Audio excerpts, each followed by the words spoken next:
आता गणपती आले आहेत ना, तर गणपतीला आवडणारं जास्वंदीचं फूल ते मी आज घेऊन आले इकडे. हे आहे सिंगल जास्वंद, हे आहे डबल जास्वंद. आणि सिंगल जास्वंदमध्ये सुद्धा अगदी छोटी छोटी सुद्धा आहेत अशी लावली. आणि याच्यासाठी मी कमळाची पण फुलं आणली आहेत. नंतर हा झेंडू आहे, नंतर चाफा आहे पिवळा, आणि हा पांढरा चाफा आहे. आणि नंतर ही याची फुलं आहेत, जणू काही आत्ताच ती वरनं खाली पडली आहेत प्राजक्ताची, आणि मी गोळा केलेत हातात असं वाटतं. आणि हे ब्रह्मकमळ,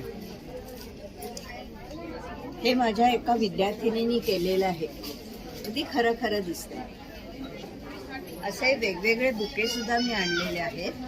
म्हणजे आता बर्थडे आहे तर त्यांना द्यायला हा असा बुके.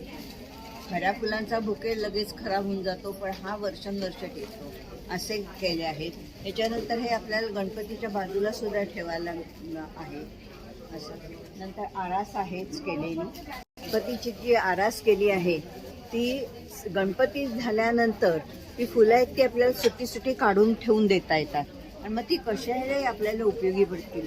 कोणाला बुके द्यायचं आहे, किंवा वाढदिवस आहे ताटाभोवती सजावट करायची आहे, किंवा लग्न कार्य आहे, कोणाकोणाला एक एक गुलाब द्यायचा आहे, तर हे देऊ शकतो आपण त्याप्रमाणे. ही जी फुलं आहेत ती खरी ओरिजिनल नसली तरी ओरिजिनलच आहेत असं वाटतं. ही कागदाची आहेत, पण ही वर्षानुवर्ष टिकतात. तर तुम्हाला जर हवी असतील तर तुम्ही माझा नंबर मी दिलेलाच आहे, मला संपर्क करा. मी ऑर्डर्स पण घेते, बल्कमध्ये मी करून देते. धन्यवाद आई.